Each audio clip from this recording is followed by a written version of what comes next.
नमस्कार दोस्तों। आज की इस वीडियो में हम बात करेंगे रोस्टेड चने के बारे में। रोस्टेड जिसको हम आमतौर पे कहते हैं भुना हुआ चना। क्योंकि जो भुना हुआ चना है इसको हम एनर्जी का पावर हाउस भी कहते हैं। मतलब अगर उम्र बढ़ रही है, उम्र बढ़ने के साथ में सभी जानते हैं कि हमको थोड़ा प्रोटीन ज़्यादा चाहिए होता है। जो डायबिटीज़ के पेशेंट होते हैं उनकी बॉडी में कार्बोहाइड्रेट का सबसे बड़ा टेंशन होता है। हार्ट के पेशेंट ऐसे होते हैं जिनके ब्लॉकेज हो जाती है। और जिन लोगों का वज़न बढ़ा हुआ होता है उनके लिए सबसे बड़ी टेंशन होती है कि वज़न बढ़ा हुआ है, वज़न को कैसे कंट्रोल करें। तो ऐसे सभी लोगों के लिए जिनका दिन भर काम बहुत ज़्यादा रहता है, बाहर टहलते रहते हैं, तो पहली बात तो चना जो है ना, एक बहुत ही बेहतरीन स्नैक्स का एग्जाम्पल है। तो आज की इस वीडियो में हम बात करेंगे कि रोस्टेड चने का आखिर फ़ायदा क्या है, किस किस तरह के लोगों को खाना चाहिए, किनको नहीं खाना चाहिए, किनको प्रॉब्लम हो सकती है और किस तरह से हमें इसका इस्तेमाल करना चाहिए। तो स्टार्ट करते हैं। तो देखिए, सबसे पहली चीज़ की अगर हम चने की बात करें तो इसमें 16% प्रोटीन पाया जाता है। अब प्रोटीन हमारी मसल्स के लिए बहुत अच्छा होता है। तो जो लोग बॉडी बिल्डर हैं, जिनकी उम्र बढ़ रही है, और उम्र के साथ क्या होता है, हमारी मसल्स कमज़ोर होती जाती हैं। तो आमतौर पे ऐसा माना जाता है कि आपके वजन के हिसाब से आपको 1 ग्राम प्रोटीन चाहिए होता है। अगर आपका वजन 60 किलो है तो 60 ग्राम आपको प्रोटीन चाहिए। अब सोचिए, जिसमें 16% प्रोटीन है, मतलब कि अगर हमने 100 ग्राम चना खा लिया तो 100 ग्राम चने का मतलब ये है कि हमने पूरे दिन भर की रिक्वायरमेंट का लगभग 25% जो प्रोटीन है तो हमने केवल और केवल रोस्टेड चने से अपने आप को कंप्लीट कर लिया। इसके अलावा 60% कार्बोहाइड्रेट होता है। और इसकी अगर हम बात करें तो इसमें 10% फाइबर्स है। अब फाइबर्स इतनी ज़बरदस्त चीज़ है, जिन लोगों को खासतौर से कॉन्स्टिपेशन है, जिनको कब्ज़ हो जाता है, पेट साफ नहीं होता, उन लोगों के लिए गजब की चीज़ है। तो आप हमारे आंतों की हेल्थ को अच्छा रखने के लिए, हमारे वज़न को कम करने के लिए, फाइबर ज़्यादा होगा तो आपके वज़न को भी कम करने में हेल्प करेगा। और ये जो फाइबर होता है ना, ये बेसिकली जब कार्बोहाइड्रेट के साथ मिक्स हो जाता है तो कार्बोहाइड्रेट को ये कॉम्प्लेक्स कार्बोहाइड्रेट बना देता है। तो जब हम रोटी भी खाते हैं ना, तो रोटी में जब हम चना ऐड कर लेते हैं तो क्या होता है, वो कॉम्प्लेक्स कार्बोहाइड्रेट हो जाता है। तो जो हमारा शुगर का लेवल बढ़ना चाहिए वो इस कॉम्प्लेक्स कार्बोहाइड्रेट की वजह से नहीं बढ़ेगा। तो कितनी गजब की चीज़ है। इसके अलावा हम तीसरे पार्ट में बात करें तो इसमें करीब 6% फैट्स होते हैं। लेकिन ये सारे के सारे फैट जो है वो गुड फैट्स हैं। जैसे मोनो अनसैचुरेटेड और पॉली अनसैचुरेटेड जो फैट हैं वो इस रोस्टेड चने में पाए जाते हैं।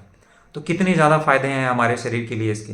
इसके अलावा इसमें अगर हम बात करें तो कई तरह के इसमें मिनरल्स पाए जाते हैं, जैसे कि हमारा आयरन है, कैल्शियम है, पोटेशियम है, मैग्नीशियम है और फास्फोरस है। ये सारे के सारे जो मिनरल्स हैं वो रोस्टेड चने में पाए जाते हैं। इसके अलावा अगर हम बात करें, इसमें कई तरह के एंटीऑक्सीडेंट्स पाए जाते हैं। अगर हम विटामिन की बात करें तो विटामिन B6, विटामिन B12 ये इसमें ठीक ठाक मात्रा में पाया जाता है। बहुत ज़्यादा तो नहीं पाया जाता, पर एक डिसेंट क्वांटिटी में पाया जाता है। तो सोचिए, अकेले केवल अगर हम दिन भर में 100 ग्राम चना अगर कंज्यूम कर जाते हैं, खा जाते हैं रोस्टेड फॉर्म में, पहली बात तो रोस्टेड खाने में बहुत अच्छा लगता है, तो हमारे शरीर की कितनी सारी ऐसी न्यूट्रिशनल डिमांड होती है जो कि हमको पूरी हो जाती है। तो ये पावर पैक फूड है। अगर आपके पास है, आप कहीं जा रहे हैं, आप ट्रैवल कर रहे हैं और आपके पास अगर रोस्टेड चना है, तो आप अपनी दिन भर की रिक्वायरमेंट का कितनी सारी जो रिक्वायरमेंट होती है वो केवल आप रोस्टेड चने से पूरी कर सकते हैं।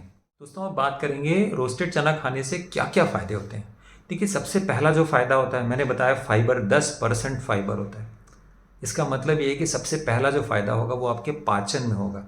अगर आप हर दिन रोस्टेड चना खा रहे हैं तो आपका पाचन एकदम दुरुस्त रहने वाला है। आपको कब्ज़ की प्रॉब्लम नहीं होगी। जब आप वॉशरूम जाएंगे आपको बहुत जल्दी सारा स्टूल बाहर निकल जाएगा। मतलब आपकी जो कोलोन है, जो लार्ज इंटेस्टाइन है, उसके ऊपर कितना कम लोड पड़ने वाला है, केवल और केवल अगर आपके डाइट में हर दिन चना शामिल है, रोस्टेड चना, या आप उसको नॉर्मल दूसरे फॉर्म में भी लेंगे तो भी हमको न्यूट्रिशन उससे उतना ही मिलेगा। इसके बाद जो दूसरा फ़ायदा होता है वो वेट मैनेजमेंट में। यही फाइबर हमारे शरीर में क्या करता है, चूँकि फाइबर की वजह से मैंने अभी आपको बताया, ये कॉम्प्लेक्स कार्बोहाइड्रेट बन जाता है। जो कार्ब है भी वो कॉम्प्लेक्स फॉर्म में हो जाता है। जैसे आप नॉर्मल अगर आप गेहूं की रोटी खाएंगे तो गेहूं में लगभग 90-95% कार्बोहाइड्रेट है, जो कि सिंपल कार्बोहाइड्रेट है। और ख़ास तौर से आज के रेट में जो आटा हम मार्केट का लेके खाते हैं उसमें बहुत ज़्यादा मात्रा में क्या है, कार्बोहाइड्रेट है। लेकिन जब उसमें हम चना मिला देंगे तो क्या हो जाएगा, वो कॉम्प्लेक्स कार्बोहाइड्रेट हो जाएगा। और कॉम्प्लेक्स कार्बोहाइड्रेट होने की वजह से वो हमारे पाचन में भी हेल्प करेगा। और साथ में क्या होगा, जब कॉम्प्लेक्स कार्बोहाइड्रेट हो जाएगा तो वो हमारे इंसुलिन के लेवल को नहीं बढ़ने देगा। इंसुलिन का लेवल नहीं बढ़ेगा तो हमारा वेट मैनेजमेंट और वेट को कम करने में बहुत ज़्यादा मदद करने वाला है। तीसरा फ़ायदा, इसमें जो फैट हैं, जो मोनोसैचुरेटेड और पॉलीअनसैचुरेटेड जो फैट है, वो क्या करेगा, हमारे हार्ट की हेल्थ को अच्छा करने में हेल्प करेगा। जो हमारा गुड कोलेस्ट्रॉल है उसको बढ़ाने में हेल्प करेगा, बैड कोलेस्ट्रॉल को कम करने में हेल्प करेगा। और इसकी वजह से हमारा ब्लड प्रेशर कम होगा, इसकी वजह से हमारा कोलेस्ट्रॉल कम होगा। ये सब फायदे हमको देखने को मिलेंगे। चौथा फ़ायदा हमारे डायबिटीज़ को होगा, जो मैंने ऑलरेडी आपको बताया कि जो कॉम्प्लेक्स कार्बोहाइड्रेट है जैसे वेट को कम करेगा वैसे हमारे शुगर के लेवल को भी नहीं बढ़ने देगा, तो आपके शुगर लेवल को और डायबिटीज़ को भी कंट्रोल करने में ये हेल्प करेगा। इसके अलावा ये एनर्जी का बहुत अच्छा सोर्स है। अगर आप दिन भर काम कर रहे हैं तो ये आपके लिए सुपर पावर एनर्जी की तरह काम करेगा। तो अगर आप हर दिन अगर आपका दिन बिजी है, आपका शेड्यूल बिजी है, तो अगर आप रोस्टेड चना खाने की आदत डाल देते हैं जैसे स्नैकिंग ऑप्शन, हमको चाहिए होता है ना स्नैकिंग ऑप्शन। अभी हम स्नैक्स के लिए क्या लेते हैं, हम बाहर गए, हमने एक चाय ले लिया, हमने वहाँ पे एक रस्क रखी थी जो पूरी तरह से कार्बोहाइड्रेट है, वो बीपी भी बढ़ा रहा है, शुगर भी बढ़ा रहा है, वेट भी बढ़ा रहा है, पाचन को भी खराब कर रहा है। इसके अलावा हम कहेंगे हमने नमकीन ले लिया, सलोनी ले लिया, लेकिन वहीं पे हमने रोस्टेड चना ले लिया, तो हमारे लिए सारी प्रॉब्लम भी खत्म कर गया और हमारे हेल्थ को उसने बहुत सारा फायदा भी दे दिया। तो रोस्टेड चना एक बहुत ही अच्छा स्नैकिंग ऑप्शन है। आप इसको हर दिन इस्तेमाल कर सकते हैं, साल दर साल इस्तेमाल कर सकते हैं। इसके अलावा इसमें बहुत ही अच्छे एंटीऑक्सीडेंट्स होते हैं। एंटीऑक्सीडेंट बेसिकली क्या होते हैं, जो हमारे शरीर में ऑक्सीडेशन को रोक देते हैं। अगर हम बात करें जो हमारी सेल्स डैमेज हो रही हैं, तो एंटीऑक्सीडेंट वो चीज़ें होती हैं जो ऑक्सीडेशन प्रोसेस को रोक देती हैं हमारी। जब ऑक्सीडेशन रुकेगा तो आपकी एजिंग रुक जाएगी, आपका जो बढ़ती हुई उम्र है उसमें रुकाव होगा। प्लस क्या होगा, हमारे शरीर में जो सेल्स डैमेज हो रही हैं, चाहे वो हार्ट की सेल्स हों, चाहे वो किसी भी वाइटल ऑर्गन की सेल्स हों, उसको डैमेज होने से रोकता है। तो कितने ज़बरदस्त फ़ायदे मिलते हैं हमको केवल रोस्टेड चना खाने से। यहाँ पे हम थोड़ा सा बात करेंगे कि बेसिकली हार्ट पेशेंट्स के लिए रोस्टेड चना किस तरह से फ़ायदेमंद हो सकता है। देखिए इसमें क्या है, इसमें सॉल्युबल फाइबर्स है, जो घुलनशील फाइबर है। जब ये घुलनशील फाइबर हमारे शरीर में जाएगा तो सबसे पहली चीज़ कि हमारे कोलेस्ट्रॉल के लेवल को कम करेगा। इसके अलावा यही सॉल्युबल फाइबर हमारे ब्लड प्रेशर को कंट्रोल करेगा, हमारी जो ब्लड वेसल्स हैं उसकी हेल्थ को अच्छा करेगा।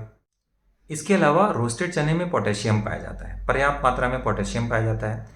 पोटेशियम आमतौर पे देखा जाए तो फलों में भी बहुत ज़्यादा मात्रा में पाया जाता है। आप कोई भी फ्रूट लेंगे ना तो उसमें पोटेशियम आपको बहुत मिलता है। तो पोटेशियम क्या होता है, बेसिकली हमारे ब्लड वेसल्स को और हमारी जो आर्टरीज हैं उसकी सेहत को अच्छा रखने के लिए बहुत ज़्यादा हेल्प करता है। तो हमारी जो जिन लोगों को हार्ट की प्रॉब्लम है तो उनकी बॉडी में ब्लड का फ्लो, हार्ट की मसल्स में ब्लड का फ्लो होने के प्रॉब्लम बने रहते हैं, तो रोस्टेड चना क्या करता है, इस प्रॉब्लम को भी सॉल्व कर देता है।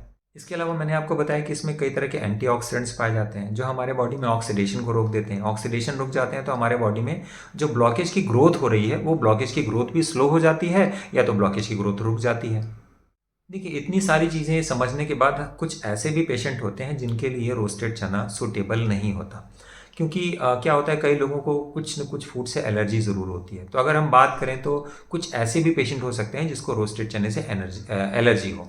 तो ऐसे कौन से पेशेंट हैं जिनको कि रोस्टेड चना नहीं खाना चाहिए, तो हम इसके बारे में बात कर लेते हैं। देखिए पहली कैटेगरी वो है जिनको पाचन से संबंधित कुछ ऐसी समस्याएं होती हैं जिसमें कि उनको ब्लोटिंग होती है, उनको गैस बन जाती है, उनको डायरिया हो जाता है, मतलब स्टूल एकदम पतला पतला होकर निकलने लगता है। तो क्या होता है कि जो इसमें फाइबर की क्वांटिटी है, ज़्यादा फाइबर होने की वजह से उनका डायरिया बढ़ जाता है। और कई बार ऐसे पेशेंट्स को देखा गया है कि अगर आपको पहले से पेट से रिलेटेड कई सारी प्रॉब्लम है तो रोस्टेड चने की थोड़ी सी अगर आप ज़्यादा मात्रा खाते हैं तो आपके लिए फ़ायदे की जगह उल्टा वो नुकसान करने लगता है। तो अगर आपको पहले से भी कोई प्रॉब्लम है तो आप कम मात्रा में खाइए, और इस चीज़ को ज़रूर नोट करके देखिए कि अगर आपको उससे कोई प्रॉब्लम हो रही है तो आप रोस्टेड चने को या तो ना खाएं या तो सीमित मात्रा में खाएं। तो ऐसे पेशेंट्स को इस चीज़ का ध्यान रखना चाहिए।